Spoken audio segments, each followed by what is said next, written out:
Hey, what's going on, everybody? Welcome to episode number 16 of the Audible Farm podcast. This is our first episode of the new year. I hope everybody had an awesome New Year's Eve. I played a show at the Poorhouse in Humboldt, Iowa, and it was awesome. Three Finger Betty was the headliner, and the band that opened up for us was Ancient Elm, and they were amazing as usual.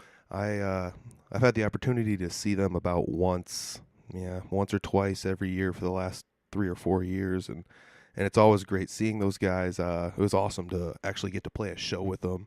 That was tons of fun.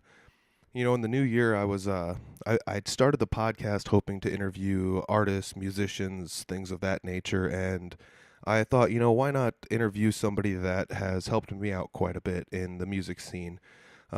This episode is with a promoter in the Des Moines area. He actually lives near Perry, Iowa, and we met up to talk about how he promotes shows and what he does, and it's pretty awesome. He goes by the name Dominick Derringer. He's got Krazy1 Promotions. You can check him out online. He's pretty much everywhere. He's got a pretty good following on his social media. He's got Twitter and Instagram. He takes little snippets of videos of bands that he promotes and shows that he does. And he's a really nice guy. I met him at a couple of shows, and when I first started playing with Three Finger Betty, he was one of the first guys that was willing to book us on several different shows, and we discussed that a little bit, as well as some of the other bands that he had started booking and how he got started booking. And it's kind of an interesting talk because booking shows consistently while not being in a band is a pretty selfless endeavor as far as I'm concerned. So I went into this one thinking that it was going to be pretty interesting for everybody to see actually what goes on in booking shows and how he goes about doing it, because it does pretty much it's pretty much something he just does on his own time as a favor to all of the bands. So I thought that was pretty neat. We talk about it in the podcast, so that'll be coming up here. And thanks everybody for listening in 2018. I posted some stats on social media, and we almost had 1,000 views on the 15 podcasts that I did last year. So this year is going to be just as good, if not better. I'm going to be trying to be more interactive with people online. So just check me out on social media. We'll talk more about that in the outro to the episode. But right now, this is episode number 16 with Dominick Derringer. He is a promoter for Krazy1 Promotions, which is a company that he had started to help promote bands and book them and get them to play shows. And he's a heck of a guy. This is a great podcast. I'm glad we did one together. Hopefully we'll get to do another one in the future because he's awesome to talk to. So this is episode 16 with Dominick Derringer. It's the Audible Farm podcast with your host, Peter Stockdale.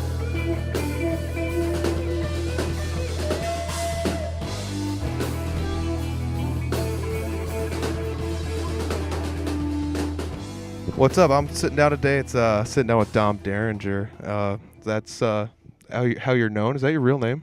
It's Dominick, yeah. Dominick. That's my real name. Heck yeah, man. Dominick runs a promotion company around the central Iowa area, and it's called Krazy1 Promotions. How did you get started promoting shows, man? Actually, it started back in 2005. I grew up in Knoxville, Iowa, which we had several local bands around there that were doing shows, and I really wasn't into that kind of stuff. I was into the more, commercial stuff that was out, like a Maiden and stuff like that. Yeah. And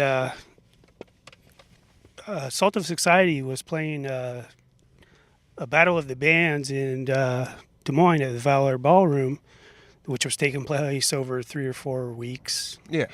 And I went to it to support them. Mm-hmm.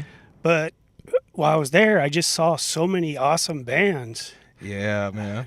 I mean, there was Mind Right, Reality's Flaw, Index Case was there. Yeah. I mean, Waiting for the Fall, which is kind of an emo type kind of band. But man, there was just so many awesome bands there. Yeah. And I was just wondering how I never heard of them before.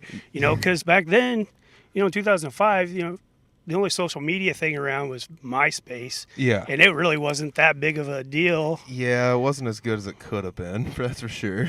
But that was how I got started. And after I went to that Battle of the Bands and Salt Society ended up winning, then that got me kind of interested into, well, man, I should do something to get these bands noticed, somewhere Yeah. they can get some more fans, because I'd never heard of them, Uh-huh.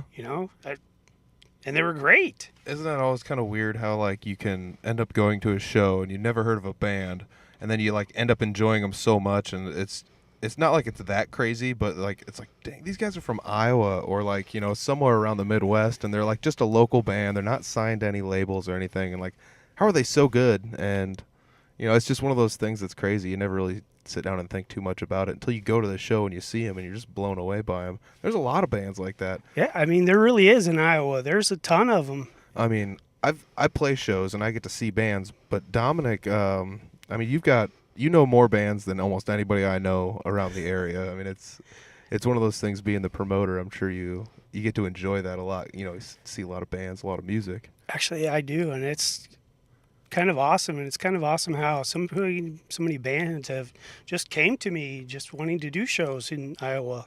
Yeah. I get them. I've done shows with bands from California, from New York. I did a show with a band from Canada. Heck yeah, international. And I can't say nothing, but I got a really cool show coming up in May Oh, that's awesome. that the band is from way far away. Yeah. You gonna put that on your Krazy1 Promotion page? Yep, and Alright. it's going to be at Lefty's. Nice. So if you want more information on that, make sure you go to the Krazy1 Promotion page. I'll put a link to it in the description for you. But yeah, that Krazy1 Promotions, man, you do a ton of stuff, and I mean, you were one of the first people I met when I started playing music around, because you helped out Three Finger Betty when we started I love Three Finger Betty. Yeah, we started out as a 4-piece in like the beginning of 2017. I think you were one of the first people to book us as a 4-piece, and super thanks for that. Hey, no problem. I love you guys. yeah. Three Finger Betty is an awesome band. Yeah. And it's hilarious. The songs are just awesomely funny. I mean, it's a good show no matter what. Oh yeah, man. It's one of those things we talked about on that John Waugh podcast about, it's like tough to take it seriously, but you can kind of take it seriously, and it's not really about anybody specifically, so all the songs are kind of making fun of people, and we're just having a good time more than anything. It is. It's a good time. Yeah. Same with the Shit Kickers, and Yeah, dude. I mean, it's a great time to see. I love it. We ended up booking a show with you at Boggs. It was one of the first shows I played Three Finger Betty with. And you end up booking quite a few shows at Boggs. Like, what kind of stuff? I think you do a monthly show there, Yeah, right? I do. Usually the second Saturday of the month. Yep. November is a little bit different because Boggs gives the second Saturday to Jeremy Ogre McBurney for the Heat the Homeless show. Okay. Yep. So I just take the next Saturday. But No, that's pretty cool. other than that, it's second Saturday of the month. Yeah, for everyone that doesn't know, we just said Boggs, but it's Boggs Whole Avenue Tavern. Yeah. It's a Whole Avenue Tavern in Des Moines, and Jason Boggs, right, is the Yep. guy who owns it and runs it. He's a great guy. He's had Betty in there. He has tons of bands in there. There's open jam nights and cold beers. It's just a great time for everybody And it's involved. the easiest place I've ever booked a show at. Yeah, it's low stress environment. Everybody's always having fun. It never seems like there's any extra stress added to the musicians or the No. promoter or anything that doesn't need to be added. So it's always super cool. Those shows are where I have my most fun at because, Yeah. I mean, the band's going to get paid. Yep. So you don't got to worry about how many people came through the door or, Yep. if people are even going to show up Mhm. or, somebody's going to show up. Yep. Somebody's getting paid. Yep. And it's always the bands. Yeah. So, I mean, it may not be $200-300, but, Exactly. you at least get something. Exactly. And you get to have an awesome time. Yeah, dude, it's so much fun. You get the built-in audience at Hull. Like Yep. it's almost guaranteed you're gonna have the place at least half full on the weekends every weekend. It's just crazy how that place is always thumping with people. Everybody's always having a good time. Like I said, as much time as I've spent in there, I've never seen anybody fighting with anybody. I've never seen anything like that. I haven't seen anything either. It's usually pretty calm and Yeah. everybody's just having a good time. Yeah, That's dude. all it is. Everybody's pretty open to all the music that's there. Speaking of like all the kinds of music that's there, you do that monthly show there, and it's pretty much no holds barred. You have metal bands, you have punk bands, almost anything that is worth listening to, you'll give them a shot. Yeah, I don't really care. Um, to me, it's all a form of metal. Yep. I mean, it all originated from the blues. Yep. So it's all. I don't get into the genres like Uh huh. punk and death metal, and Yeah. that's just adding a lot of extra things to the music. I mean, who cares? It's metal, Yep. whether it's punk or it's the screamy death metal, Yep. whatever. It's all metal, Oh yeah. and that's the way I look at it. Mhm. Some people will disagree, but Yeah. that's how I look at it. So I really don't care about genres. Yep. I just whoever wants to play, hey, I'll let them play. Yeah. It doesn't matter if they're from out of state or some two-bit town in Iowa that nobody's ever heard of. And sometimes those are the best bands too. Exactly. I love that stuff. It's Yeah. so fun when you get somebody from I don't know, just name I don't know any small towns that are I don't want to pick on, but yeah, just name a small town. It's like, you guys came from that town? How did you come from that town? Like, how'd you even find everybody here? It's so wild. Yeah. I gotta thank you. You like put us in touch with Sports Team on a show once, and that was tons of fun. Dude, And I loved those guys. yeah, they ended up becoming TV Cop. They went through a name change and a lineup change, and I did an interview with Dakota from TV Cop, and man, I love those guys so much, and it's one of those deals where, like, had we not done a show with you on a monthly Boggs Whole Avenue Krazy1 Promotions show, like, we never would have ended up getting in touch with them.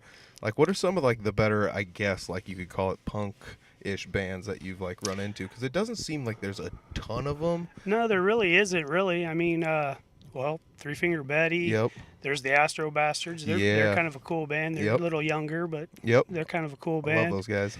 Sexually aggressive Silverbacks. They're so funny. They're so funny. Your mom's a whore, man. Dude, that shit is so funny. It's another one of those bands, like, don't take what they're saying seriously, just laugh along with it, because It is. it is so funny. Like, I've seen moms and they're like listening to what they're saying, and they're just like, ha, they just laugh along, because what else are you gonna do, man? They are. They're just funny, and they put on a great show too. I mean, Dude, I love it. the talk between them, and I mean, it's an awesome time. I mean, Dude. you can't have a better time at a show than listening to the Silverbacks. I love going to Silverback shows and hearing people yell "bow bow deebadow." It's like one of their songs, but it just sounds like people are shouting nonsense in the crowd. It's so funny, and then they don't even end up playing it sometimes. And it's like, that is awesome. They just completely skipped over the song everybody yelled, and so it just sounds like everyone's yelling nonsense. But Yeah. those guys are tons of fun. Let's see who else is there, man. There really isn't that many more. I mean, Like Sleepover, they're around Sleepover, too. yeah, Yeah. they're- I did an interview with Hold for Swank, but they do shows kind of sparsely here and yeah, there. they don't do them very often Yeah, anymore. it's tough to book Actually, the they shows. were in that Battle of the Bands thing too. No kidding. Yeah. Oh man, yeah, they've been around for a while. They're one of those bands that's got a stronghold. Man, they've just won't quit. I love it. Have you ever booked any shows with them? No, I've Oh. tried to. Yeah. It just hasn't. Some bands, it's just hard. So it just doesn't seem to hit the right time. Yep. They're either busy or I got something else, or Yep. it just happens that way with a lot of bands, and that was one of them that it just never.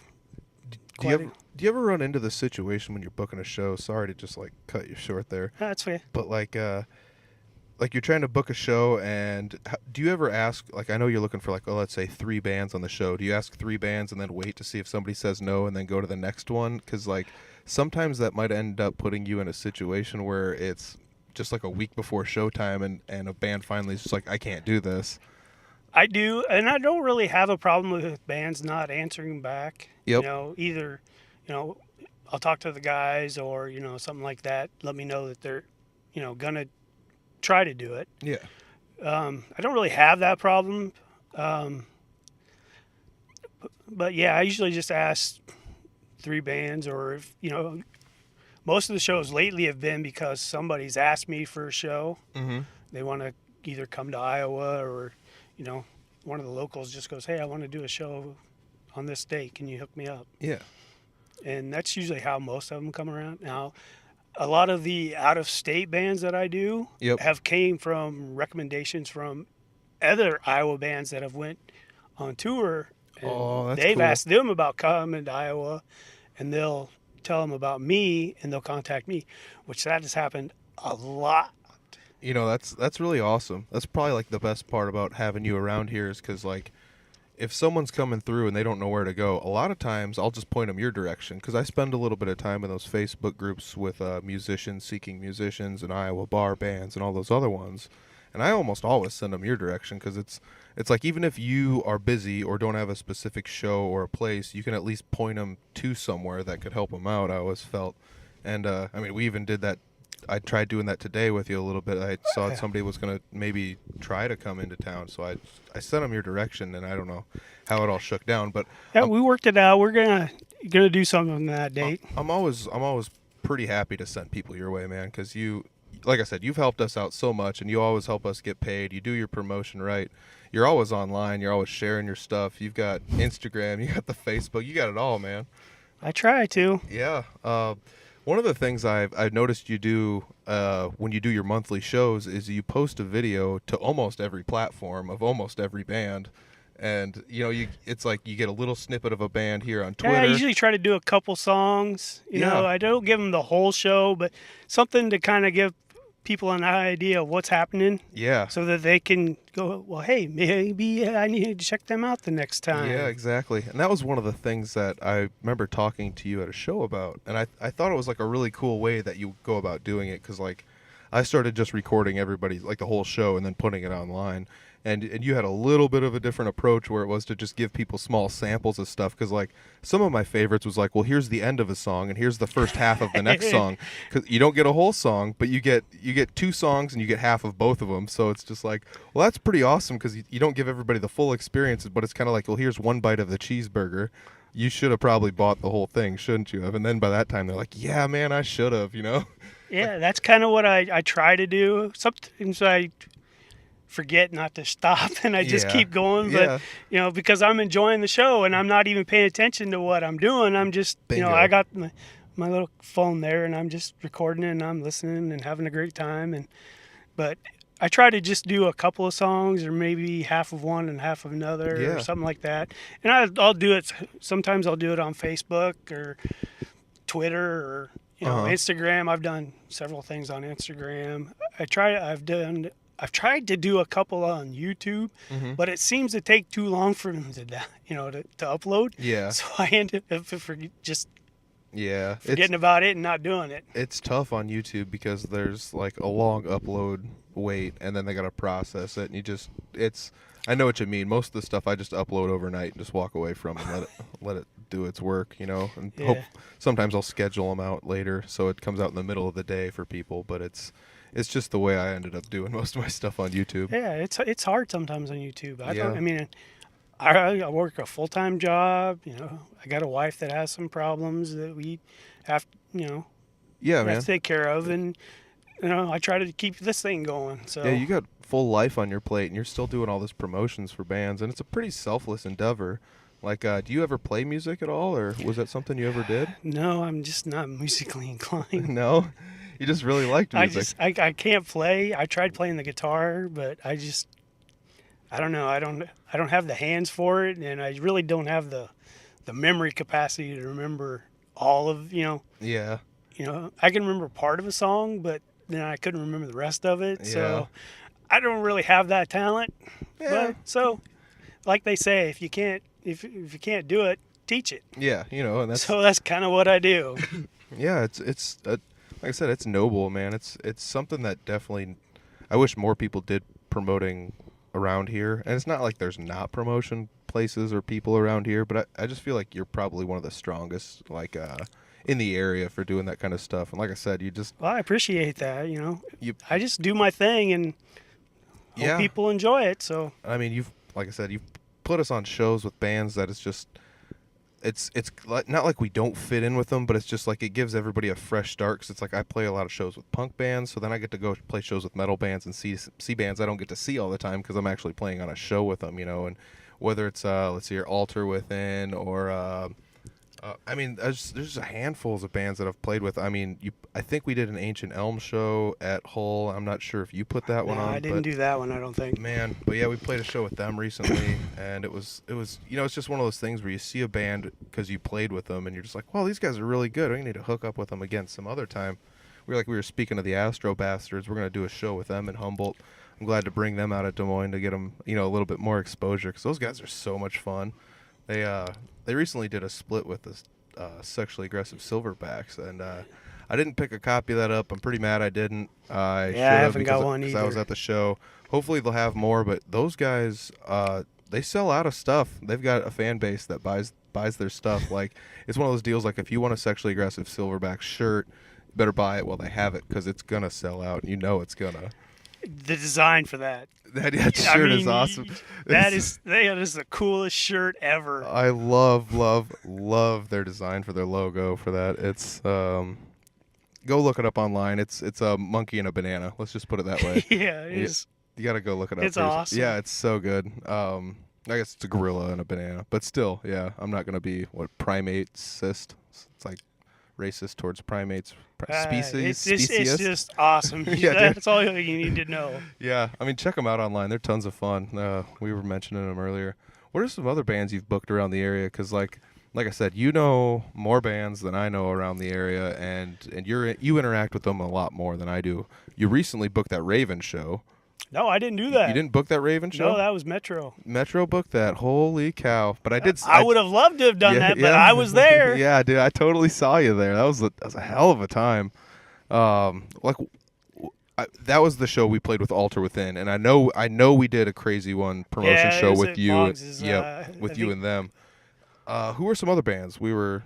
Oh man, there's a lot. I mean, there's so many. I know it feels so weird to try and mention some without snubbing the others. Yeah, I know I'm gonna do it. But Ben Christopher and Patient Zero, man. Yes. Yep. That's Patient Zero is freaking awesome. Yeah, we did. I don't know how else to explain it. Yeah, we did a New Year's Eve show with them last year. Last year we did at Boggs. They're really good. There's actually Ben's from, well, I guess I don't know if Perry's your hometown, but he's from Perry, and it's not my hometown. But and that's where you're centrally, I guess, located. Yep. And it's kind of crazy to have like you guys both in the same town, and it's, I don't know. I mean, Iowa's only so big, and there's only so many towns, but it's just kind of nuts that you guys both live in the same town. That was purely accidental. How crazy was it to like run into him? How'd you first find out about the Patient Zero? I saw a post on Facebook about him. Mm-hmm. And, I lived here for years and never even...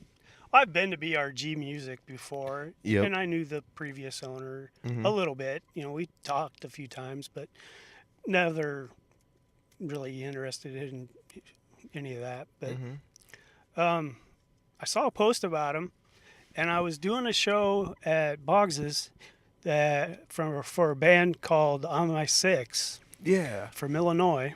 Mm-hmm. And they sounded kind of, they were pretty close in style. Patients are more of a thrash metal band, and On My Six is more of a progressive, I guess you would call it, or metalcore band. Yep. Which I don't like that. Yeah, exactly. Yeah, it's just the genre. Dude, I'm just kind of giving people an idea. Yeah, you could split hairs all day on that stuff. And then Absolute Power was on that show. That's cool, man. I've heard of all those bands. And that was how I actually got a hold of Patient Zeros to do that show. Yep. And they agreed, and I've done, I don't know how many, 5 or 6 shows with them since then. That's cool, man. Yeah, they're really awesome. I'm stoked to catch their next show. Their last show I unfortunately missed because I had prior obligations, but that's just the way it goes. We were talking about that in another podcast where sometimes you end up wanting to go to a show and you're playing a show or something like that. Have you ever run into that situation all where the time. you want to go to a show and you're promoting another show? Because you've got obligations just like the people in the band. You got to be there at the show because you're the promoter, man, and that's the way it works. I try to go to every one of my shows, Yep, props. This year was a little bit tougher. I've had some personal problems. Yeah. I'm not getting into it. It's life. Yeah, it's life. I had life stuff to take care of, and I did a lot of overtime at work this year, and so I missed a few that I really didn't want to, but I just had to. Yeah. But usually I'm at every one of my shows. Yeah, you are, man. I see you. And like I said, I've seen you at shows that you didn't even put on. So, like, you're always around at the music scene checking out other bands, new bands. Like I said, at that Raven show, you were just at that to just. Dude, I loved that. That was an awesome show. And Yeah. not just because Raven was there. Yeah. Unity was a lot better than I thought they were going to Yeah, be. man. I'd never seen them before, and I was pretty impressed. We nailed it at that show, I think. At least I just felt like we did. We dropped a lot of jaws at that show. There were a lot of people that were like, "Holy cow! Like, where have you guys been?" That's kind of what I was thinking. And it's just one of those deals where it's another one of those. Everybody in that band is in multiple bands for the most part, and everybody's got life stuff, and we're all from different parts of Iowa, and they went through a lineup change, then went through another lineup change, and it's just just band stuff and life stuff. But I love getting out there with those guys and playing shows. Alonzo's a hell of a singer. Sean is a hell of a guitar player, and we got Clint in the band, and Marco's in the band now. Clint. Yeah, Clint. Gotta love the Clint. Yeah, Clint Blumker, man. I mean, his drum set might seem big, but I've never seen anybody play a drum set that big that well. He uses every drop of the kit. He uses every inch of it. Yeah, man. It's not like he's just bringing it out there for show. He's playing the whole damn thing.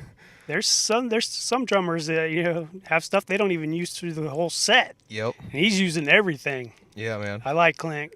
Yeah, and that's nothing to be said about, like, you have to have a big drum set, though. There's people that have small drum sets where it's just like, how are you making this much noise with, 2 toms and a snare and a kick? And it's just wild to think about that kind of stuff. Because drumming, like, I'm not super good at it at all. And that's, like, the one instrument that always just made me be like, how do they do this, Like I said, you were talking about playing instruments, and that's one that's always eluded me. I couldn't figure it out. Yeah, man, it's I'm not coordinated enough to do 2 hands and 2 feet. And oh man, yeah, it just seems like one of those things where you could just sit down and just wave your arms around and start hitting stuff, and it would sound good, and it is not even close to that. Nope. I was at a show recently, and somebody was like, "Isn't that weird that the drums are like the one instrument that everybody thinks they could sit behind and play, and nobody can?" Like, almost nobody can, it seems like. It's so funny. I mean, that's not like a shot at drummers, but like someone like me or you, like, it seems easy when you sit back there and then you hit about 3 things and you're like, whoa, this is difficult. Like, how do I do any of this stuff? And some of those guys, man, they go all out. Yeah, man. You see some people just doing all kinds of stuff that you're like, man, I couldn't go that fast. Yeah, there's reasons a lot of drummers don't wear shirts because otherwise they'd be dumping sweat everywhere, man. A lot of those guys are like secretly shredded too. They like walk around and they don't look very ripped, and then they sit down to play the drums, and it's like, I can see your 6-pack in every picture I take, and that's messed up, man. Like, you're Sal. Yeah. From Absolute Power. Yep. Oh man. Sal Ramirez. I gotta check them out sometime. I've never actually seen them live, but I do see their posts. Sal is a good drummer too. Yeah, and that's one of the things. Like, we could go on about all kinds of people in bands. Yeah, I feel like I should like get in touch with you more and almost have you book me some interviews or something because you know so many people that. Like I said, my reach is only so far, and I only know so many people. So, like, having you to, like, I don't know, just to have spit a name out here or there, just, find a character that might be fun to interview you would be, like, tons of fun. Hey, we could do that. Yeah, I mean. I'll send you some. That's, like I said, that's the benefit of having you around the state is, how long have you been doing this? Since 2005. So that's 13 years now? 13 years you've been doing this almost? Actually, the last 3 or 4 really just skyrocketed. Yeah, man. You still got T-shirts? I got a few left. I think some extra large and 2X is left. I gotta snag a T-shirt from you. I think it's one of those things. I just started getting T-shirts from everybody and slapping them on every time I play a show. And it's always nice to support anybody around here that's kind of local, I've got so many shirts and I haven't even worn half of them. Oh, yeah, I bet you've got a collection that's insane. I got a lot, man. Yeah, I can only imagine. That's one of those things, like, what do you do if you have that many shirts? You almost got to, like, decorate them or put them into a quilt or, like, I don't even know how you would. Actually, I bought a Raven shirt, and it's hanging up on my wall. Yeah, man. I will not wear that one. Raven was such a good show. That was one of those deals where I went in there very reserved, even though I knew that, like, based on what I had seen online and people had said that Raven puts on a really good show. I was still just like, this is gonna be okay. It's thrash metal or new wave of British heavy metal or some of that kind of genre ish. Yeah. From the 80s, they're going to, play metal. It's going to be great. It's going to sound, somewhere in the Motorhead area, if some people like the Motorhead kind of stuff. Dude, they killed it. And it's not like this is like I didn't expect them to go up there and kill it, but man, it was insane, dude. It was so insane. I know, man. That's like the best feeling in the world is going to a show and enjoying it more than you thought you were going to, I think. And I knew I was going to enjoy it. Yeah, we were talking before the podcast about that a little bit. I mean, and he still hits the high notes and everything, man. Yeah. He hasn't lost his voice. I mean, come on. They still got energy. Vince Neil doesn't even have his voice anymore. No, man. It's they'd be playing like solos and stuff and ending songs, and the drummer would be playing his sticks on the bass guitar. I mean, it's just they were just partying the whole time, grinding their guitars together and stuff. It's nuts, man. It's a hell of a show. I mean, I don't know if Raven's going to come back around anytime soon. I don't know, but man, they got to be in a bigger venue, man. Yeah, you may have missed the boat on that one, but next time they come through, next time any band comes through and you're just thinking about going, just go, man. Just go. Because I'll tell you what, you're going to be pleasantly surprised. Me and Dom were talking before the podcast how I don't know if it's the internet that's doing it or if it's maybe it's just me now realizing it because I started a podcast, but I feel like there's so much awesome music out there and there's so many good bands, and it's I don't know if it's all coming out at once or if everybody's now just enjoying music more or if there's like a resurgence of art or what it is, but I think it's more the availability of it now. Yeah. I mean, like I was telling you, I ordered Raven's first album through the mail. I mean, I had to go to the bank and get my money changed into euros, and I mean, my gosh.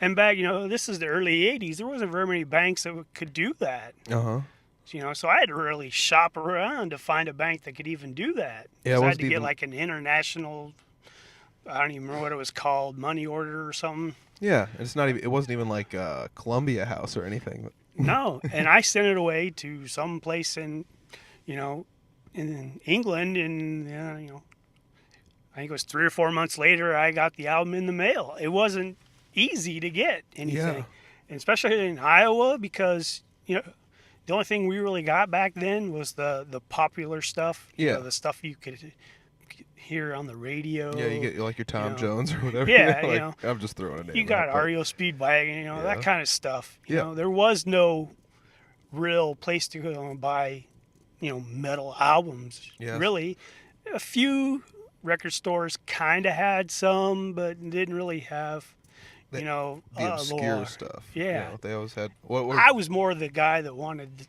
something that nobody had ever heard of.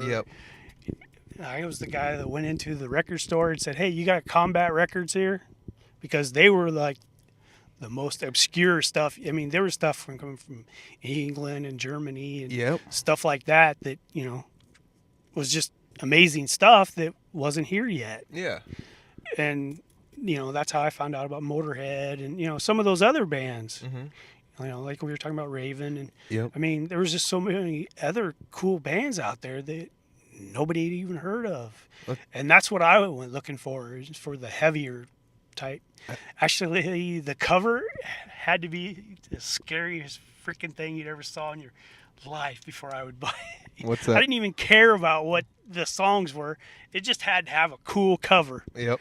And usually they turned out to have cool songs too. So that was what I looked for, And so, like, you found a lot of these bands in, we were talking magazines. That's how you found out about a lot of them back then. Yeah, back in the day, they used to have, like, heavy metal magazines. And I feel like that was kind of like the social media for a lot of the music back then almost. It kind of was. Because, I mean, you'd probably be more versed in some of the names of these magazines. But I remember hearing about, like, what, Kerrang! Or there was... there was Hit Parader. I mean, there were several of them that were around back then.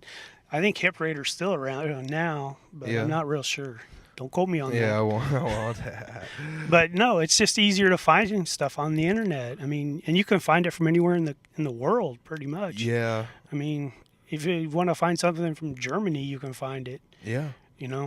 And I feel like the algorithms are getting pretty good now too, where like even if you listen to something that's slightly on a local basis, they can even suggest things that are still pretty close to it and they're still kind of local. Like Spotify was good for that. Even if I went to one day I went to Hold for Swank Radio on Spotify and hit play, and it played me a bunch of stuff by some of the bands were signed and some were unsigned, but it was kind of neat to just sit down and figure out that like, oh, this is some punk band from Kentucky. That's cool. Like never heard of them.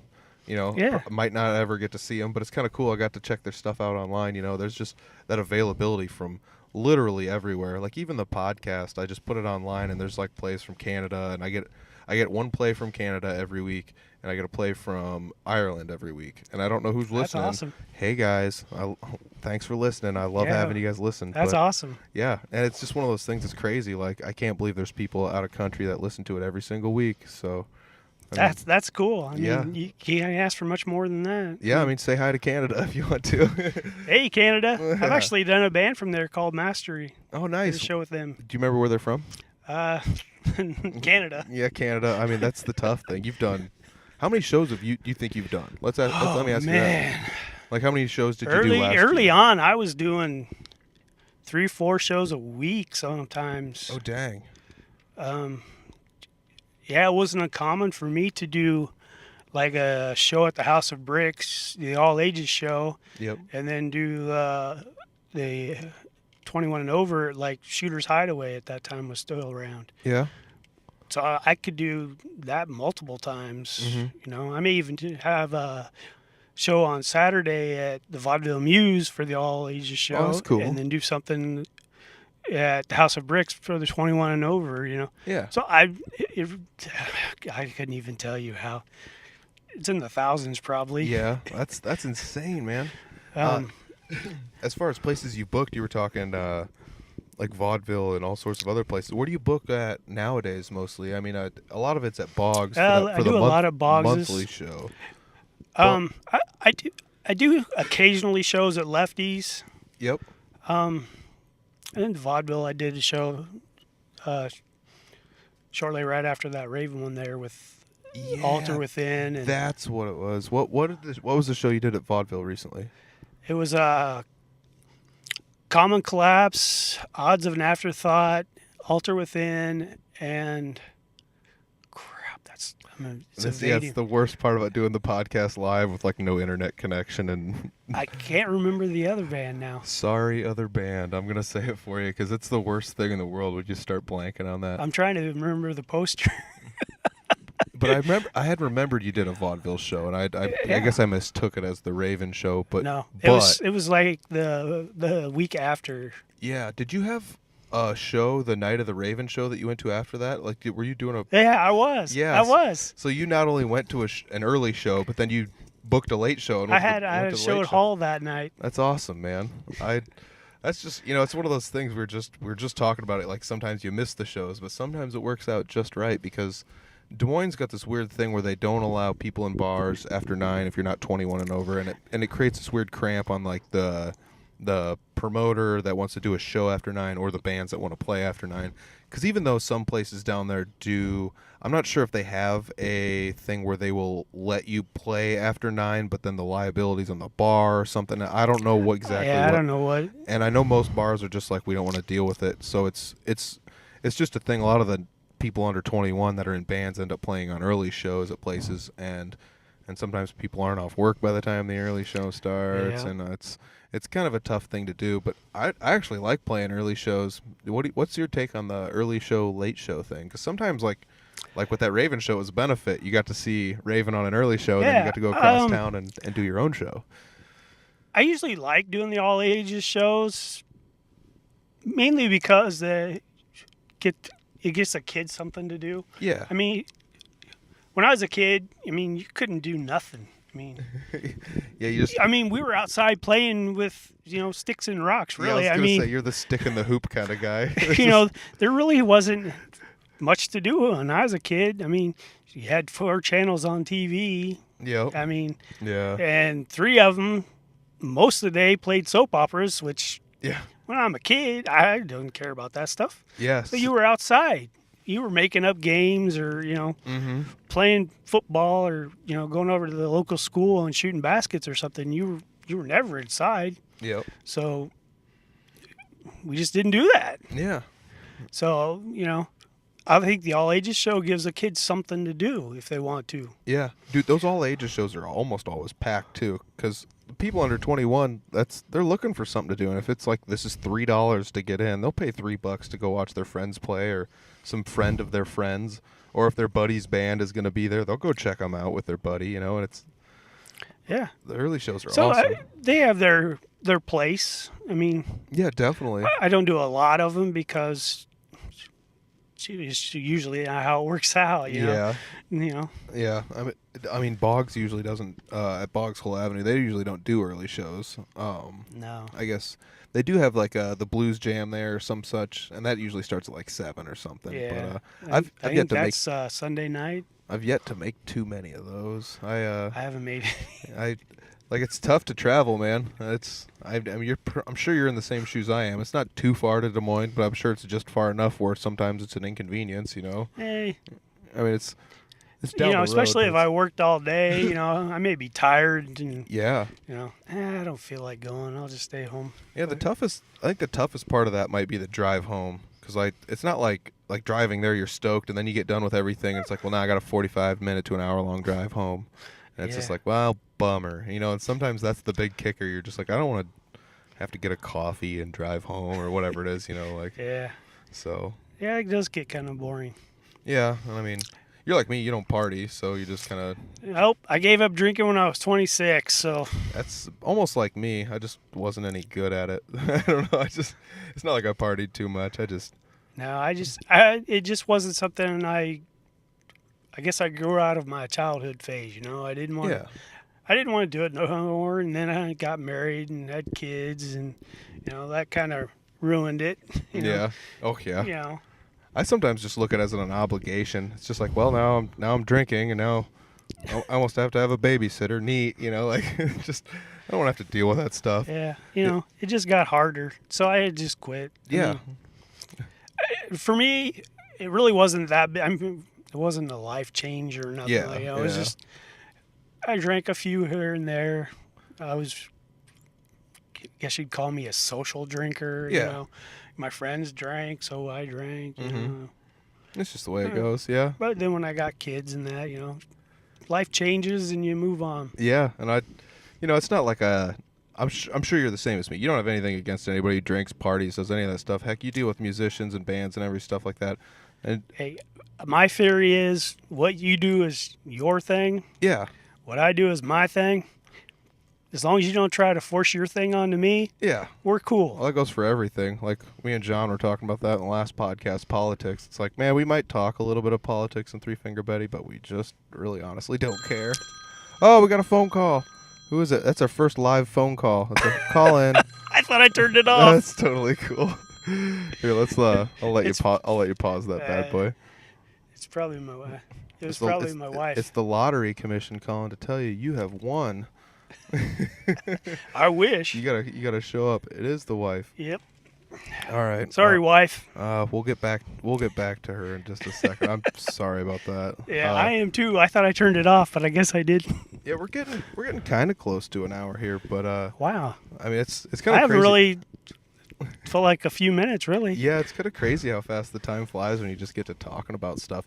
That's the other thing. We're talking about music. That's one of your favorite things, I love music, and I'll talk with anybody about anything, anytime, however long you want. Yeah, man. I mean, you were always friendly to me at shows. I mean, I'm almost never the first person to come up to somebody and talk to somebody, and you came right up to me and talked to me at a show, so it was super cool. I mean, it's nice to actually, meet people that, I mean, you and I are both social. I wouldn't say we're like the best socialites in the world, but I'm really not. Yeah. But we'll both kind of shy, but we'll both talk to you. I mean, but when it comes to music, I don't know. I just open up. Yeah, man. That's my world. I guess you would call it. Yeah, That's where I feel comfortable. Yeah. When I'm at a show, I'm at home. Yeah, man. Because I'm having a blast. Exactly. Whether I'm showing it or not. Usually at my shows, I'm kind of laid back. I don't really. Mm-hmm. But if you saw me at the Raven show, Yep. I was right up front, headbanging with the best of them. Yeah, man. That's such a good show. Oh, she's calling again. Oh, man, it must be important. I bet it is. Yeah, she's wondering where I'm at. Oh, I geez. told her. Oh, okay. I was going to say, geez, you didn't tell her you're going to do a podcast? Yeah. All right, we're good. I turned it off this time. All right. I forgot what I was even talking about.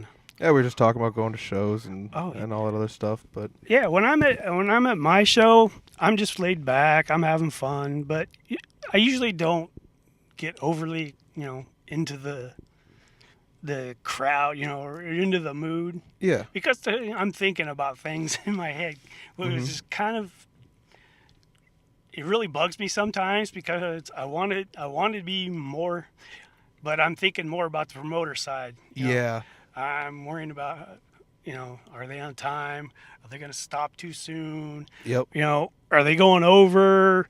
There's a lot of things that kind of go on when you're putting on a show that a lot of people don't even realize even happens. Yeah.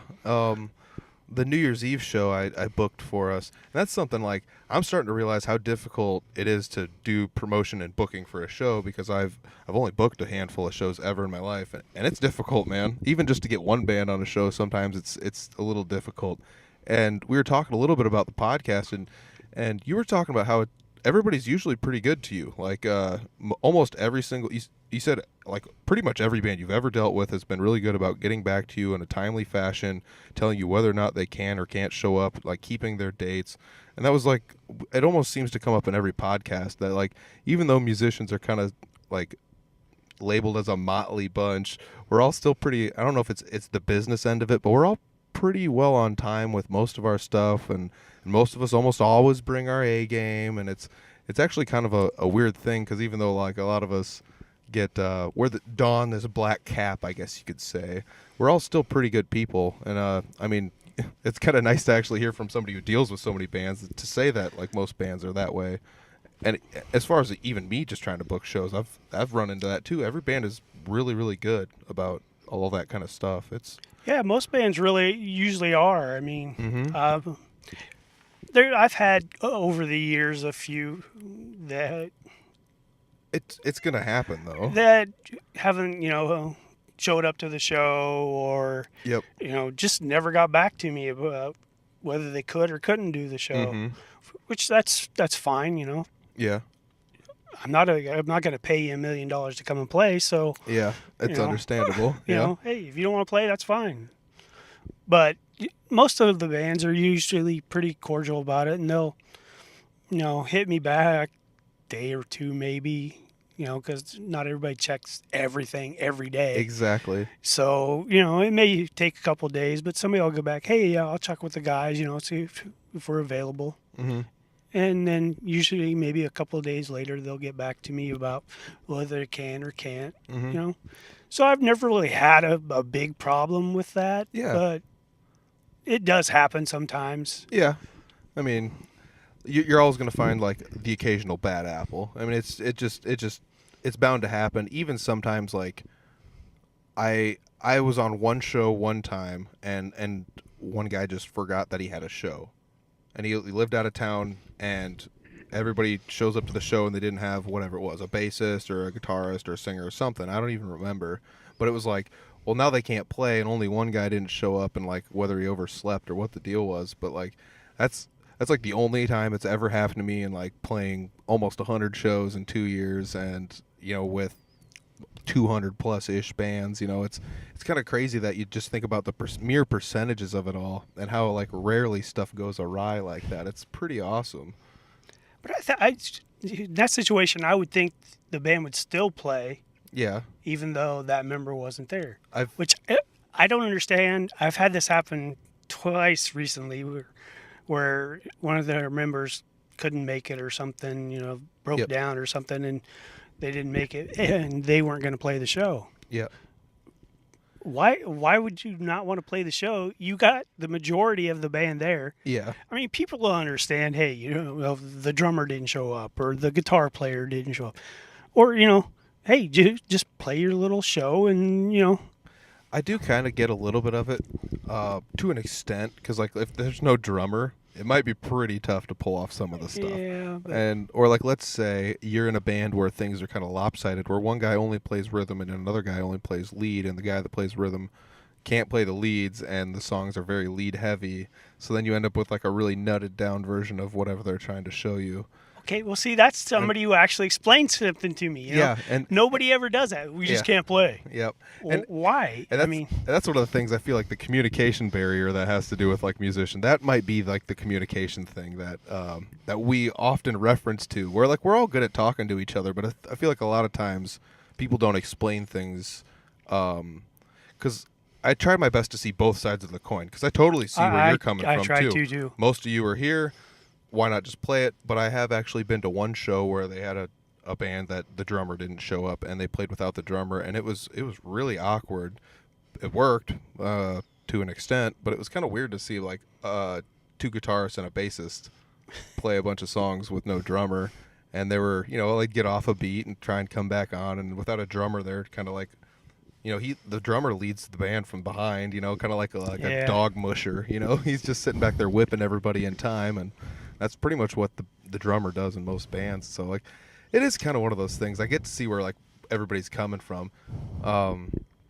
I mean, if you want to like make analogies for it, it's kind of like, well, we were going to come with a sports car, and instead we got this, this Ford Escort, and it's just like, well, dude, just drive the Escort around. And they're like, we wanted to drive the sports car, and it's like, yeah, but you got this Escort. It still goes point A to point B. Yeah. So it is one of those crazy things that like it sucks that happens, and like the breakdown things happen too, because it's not like musicians are rich, like they end up with. I've had that happen, especially from out of town bands. They were going to come, but they broke down, and I usually don't hold that against anybody. You I can't. mean, as the old saying goes, shit happens. Yeah, man. But when it happens, 4 or 5 times, then Yeah. I get to think, well, hey, maybe I shouldn't book these guys no more, because they're not going to come. Yeah, if you burn me like 12 or 14 more times, I'm out of here. But yeah, you know what I mean. I don't hold it if something happens, or I was doing a show earlier in the year, and Journey's End was on it. Yep. And one of the guys' daughter, I don't remember what happened, but something happened. Yep. And they weren't going to make the show. Well, I didn't hold that against them. No. A couple months later, I asked them for another show. Yep. Worked out that they couldn't do it, but it's the life thing, man. Yeah. I don't hold that stuff against other bands. I know some promoters will or won't, but I don't. I mean, I just want people to come and see you. So if you come to the show and play, some people will come and see you. Yeah. I guarantee at least 5 people will be there to see you. Yeah, exactly. I can't always guarantee you a full house, but Yeah. somebody will be there to hear you. Exactly. And that's what like we were talking about it in that John Watt podcast. You give bands the opportunity. All they got to do is show up and bring it. There's going to be some people there to watch, and most people are pretty open to music. It's not like people are so music snobs. Like everybody's got their preferences, obviously. But when it comes to live music, I feel like everybody appreciates the fact that somebody's out there making art. Like at the show last night, everybody's like, dude, you killed it on this song. And we played Jailbreak by Thin Lizzy, and I'm playing some solo stuff, and I mess it up or whatever, and everyone's like, you're killing it. And it's like, man, to me, I'm not killing it, but to them, they were just like, well, I can't play the guitar, so everything you did was just like amazing. So you still get that, like, they respect what you're doing, even if they may or may not like your kind of music, because, I've said it before, like potty mouth punk isn't everybody's favorite, but we went to play a show in Humboldt, Iowa on New Year's Eve, and the whole place was just moving the whole time. I mean, there were people kicking chairs and tables out of the way to dance and stuff, and it's like that. It doesn't always happen at the shows, and it's awesome when it does happen. So Yeah. It's amazing how some shows I just thought were just going to be the worst show I had ever done. Uh-huh. And they turned out to be the best show I'd done. Yeah, dude. Because people came, everybody had a great time, the bands just kicked ass. Yeah. And I thought, man, this is going to be boring, nobody's going to be there, blah, blah, blah, Yep. And it turned out to be the best show I'd ever done. And Yep. I've done shows with several bands that should have packed the place, but nobody showed up. It's always a crapshoot though too. Like we'll play some shows in Des Moines and it's not that full, and we'll play other shows in Des Moines at the exact same venue with like the same setting. It's like, well, this is a 9 o'clock show on a Saturday, just like last month, and this month a bunch of people come, and last month nobody came, and it's not like there was another show going on or anything else like remotely huge going. Like it's not like we were competing with the Super Bowl on that night or anything like that. Yeah. You know, it's like it's weird because it's kind of like the accordion booking. It's just like there seems like people come out in spurts to come see the shows, and it's always tough to tell exactly how many people are going to be there. You know. Yeah, and in Des Moines, it's really hard sometimes because it could be the sunniest day in the world and nobody shows up, Yep. or it could be the crappiest day and everybody shows up. Yep. I mean, The weather I've noticed, has no really play into what it happens. yeah, my favorite is wintertime blizzard stuff, and it's just like travel conditions are horrible and the place is packed. Yeah. Why? Like, I don't get it. It's so funny. Normal people would be at home in their bed, Yep. under 50 covers, Yep. and not moving an inch, Yep. and yet this place is full. Yeah, and I guess that says something about it though. Like it's the Netflix and chill generation doesn't always just Netflix and chill like we like we paint them to. And it's I do my fair share of sitting around doing nothing. I do too. But man, I go out to shows too, and I love going to see shows, and I feel like a lot of people do too. Maybe it's just live entertainment people are tagging to these days, but I feel like almost anybody doing anything entertaining could probably find a stage to go somewhere to do it if they really wanted to these days. And I mean, that goes for music, that goes for like live art. I mean, like pro wrestling, there's companies out there for pro wrestling everywhere these days. It's just almost everything. There's art shows in almost every single town, so if you make art, you can display it somewhere, and it's not always expensive to display your art places. Yeah. I mean, Des Moines is kind of a weird place because there is so many things that you can do for just anything, really. I mean, you were talking about art and music, and it's all there. Yeah. You just need to look where it's at. Yeah. Find out where it's at. I mean, for music, there's so many places that play such great music. Yeah, and all different. And all days of the week. Yeah, all different kinds. Yeah. And that's the thing, like, just because I don't play at a place doesn't mean the place doesn't have music, because, like I said, not everybody wants that potty mouth punk band, but there's places playing country music, jam nights, there's places that only have cover bands, and the cover bands are awesome.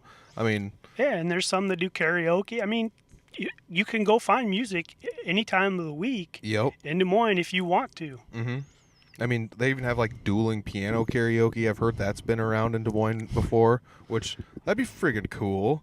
I mean, it's not up my alley, and I probably wouldn't go sing, but it'd be sweet to go see it, Yeah. I mean, I don't know if it's just like I love being entertained, but I love just going places and having that option to be entertained. And I think just having you around and for at least part of the music end to help either the people that want to entertain somebody find a place to entertain somebody, or just to put on the show to give someone an opportunity just to go somewhere and enjoy some music. You're like, just a diamond in the rough around here. I appreciate it. I really do. And I'm sure everybody else that you interact with, appreciates it just as much. Some of it just comes down to asking. Like, if you play music, why not just ask Dom? Hey, he'll point you in the right direction. If he can't directly help you, I know he will. I mean... there's been a few bands that, wanted money. And I don't do money because... First of all, I'm just like you. I'm a working guy. Yep. I don't have a bank account full of money that I can go, hey, I'll give you this amount for doing a show. So, and the stuff that I do comes out of my own pocket. Exactly. So that's why I don't do guarantees. Yeah, all those posters and everything, that comes out of your my pocket. Personal pocket, man. So I'm just like you. Yeah, man. When you're buying your guitar strings or exactly, that's all coming straight up. That's your pay. Yep. That's me. So I don't do guarantees, but I have had several bands that have wanted to do shows, but want more money than I can give them. Yeah. So I'll point them to somebody else who can do that, Exactly. and then they can go from there. Yeah. I'll help you out any way I can, Yeah. and I don't ask for nothing. Yep. I don't turn down a free T-shirt or CD, but Yeah, I exactly. don't ask for it. Yep. But I'll help you out any way I can. If it's just like you got a song you're wanting to promote, I'll put it up on all my pages, or Yep. send it as a post or whatever. You just got to ask. Exactly. I'm not gonna go just do it. Yeah. Because otherwise then you end up like you're spending all your free time hunting down everybody's stuff to go do it, and it ends up just becoming like this out of control thing. I know exactly where you're going with that. Yeah, if you ask, I'll help you. Yep. If you just want, to get in touch with somebody who's in a similar genre and you want to do a show with them, I'll send you to them. I mean, I know several bands in several different genres. I've even worked with cover bands, so if you need a cover band, hit me up. I can send you to a cover band. Heck yeah, that's awesome. And I would encourage anybody that wants to make music just to go out and do it, because there are people out there that will enjoy it. There's people out there that will help you book it. There's people that are out there that just love to have you in their venue making music. Whether or not it's a jam night, whether or not it's a Krazy1 Promotion monthly show at Boggs Hole Avenue Tavern, whatever you got going on. And that's one of the reasons I had Dom on today, because he's, I don't know, you're just like, you're doing God's work, man. You're out here just donating some of your time, just like me, to help everybody get along and help promote each other and help support each other and go out to the shows and stuff. And I feel like Iowa needs that and deserves it. And I'm glad to have you around, man. I really am. Hey, I appreciate everything. I appreciate the bands that work for me. Well, I guess they don't work for me, but have done shows for me. Yeah. Most of them have been here since the beginning, and some, are new. And it just keeps kind of growing every year. Seems to get a little bit bigger. I try to do more shows, but man, sometimes it's just tough. I just don't have the time to do all the shows that everybody wants me to do. And, I try to do as many as I can, I try to do at least 2 a month, maybe the monthly one and then something somewhere else. Sometimes it doesn't work out that way, but, Yeah. I try to do as many shows as I can, and I have a real bad problem about not saying no. Oh man, I can't say no. It's just one of those things. A band hits me up and says, "Hey, we want to do this show," and I'm like, "Man, I don't know. Should I do it?" Yeah, I'll do it. And Yeah. and I end up doing it, and I don't know. And my wife always yells at me, "Why don't you just say no?"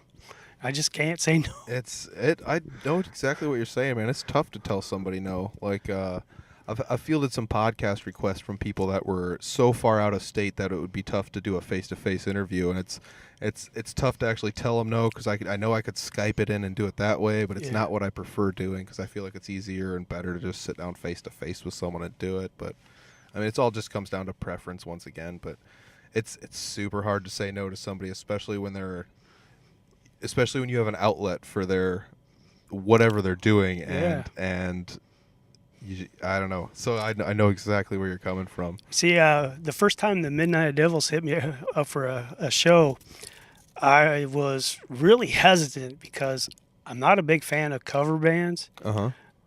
Just for the fact that for me, if I wanted to hear that song, I know. I would go see that band. Yeah, it's the jukebox in a bar. Yeah, I know exactly what you're saying. I just doesn't mean they're bad.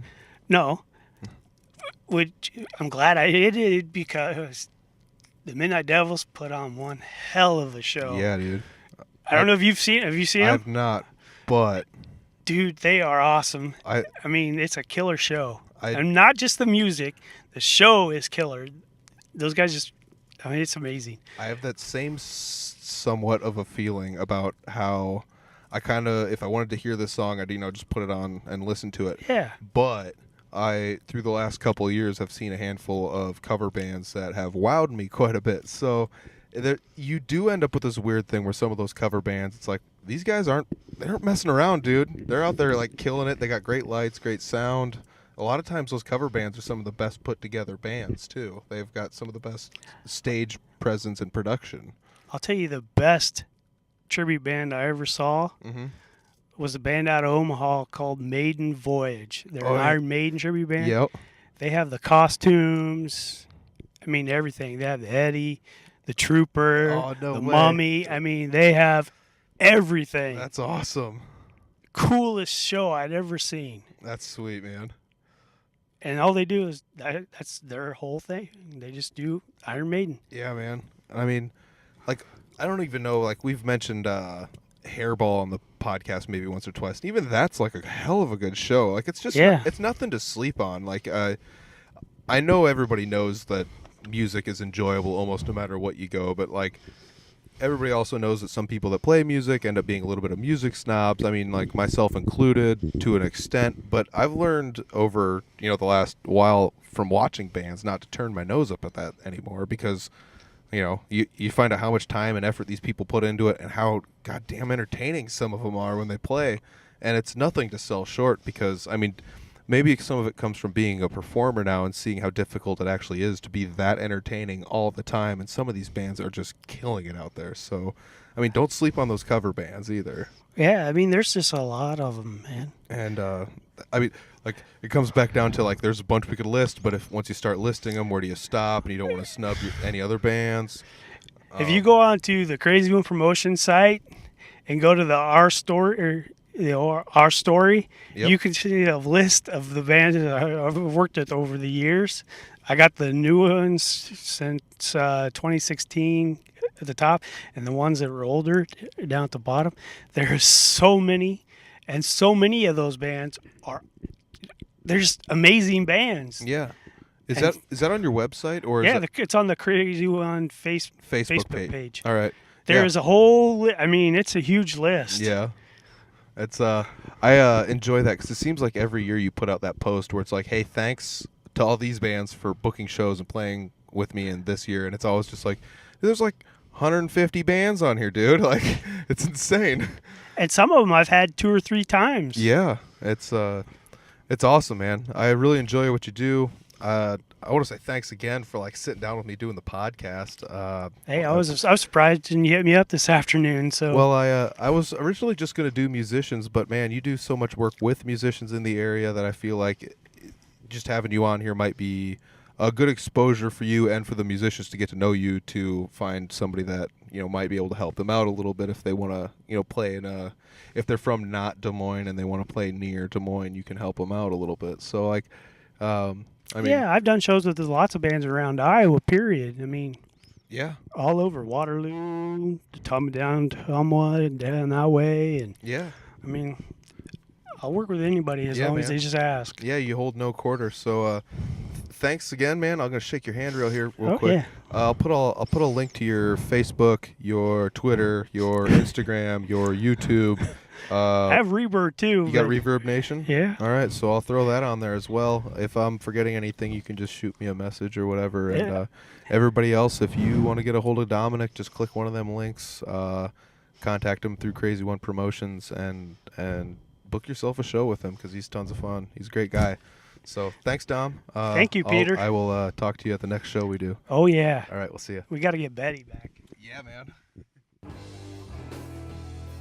Hey, huge shout out to Dominick for doing the podcast with me on short notice.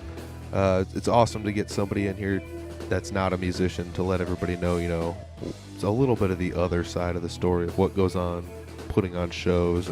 And some shows aren't booked by promoters, and some shows are, but it's just kind of neat to get his, take on the whole entire thing.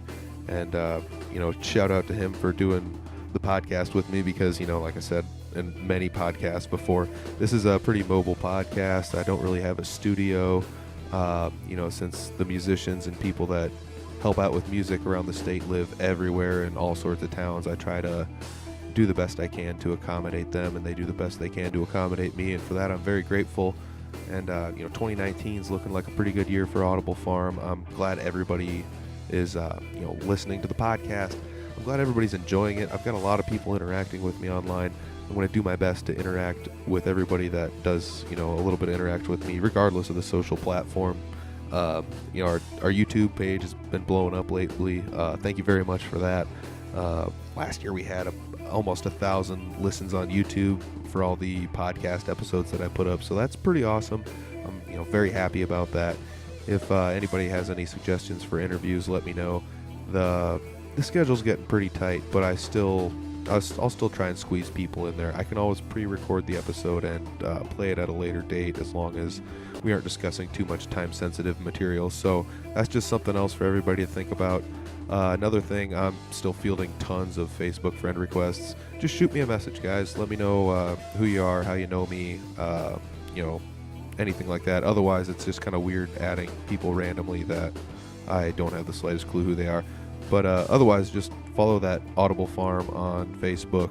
That's, that'll probably be your best bet as far as getting to interact with me on a personal level. So I super appreciate that. You can check us out on Twitter and Instagram as well at Audible Farm. We're pretty much everywhere, just like Dominick and Krazy1 Promotions. Make sure you check out all those links down below. I'm going to put those down there. He constantly posts show posters, and he does a really good job of letting people know what's going on. You just gotta know where to look to find the shows, and Dominick's page is a good place to look to find some metal shows. If you like metal shows, hey, if you got a metal band, hit up Dominick. You can always hit him up at the Krazy1 Promotion page too. So hit him up. I want to thank him again for doing the podcast, because it's great. I'm glad I finally got somebody on here that's not necessarily a straight up musician. So shout out to him once again. Check his page out. Check out all our social media. Thank you, everybody, for listening, wherever you're listening, whether it's Spotify or SoundCloud or iTunes, because we're on the iTunes podcast. I mean, we're in a lot of different places, so I appreciate it. If you want us somewhere where we are not, let me know, and I will do my best to put the podcast on that platform for you. So thank you, everybody. I will check you next episode. Peace.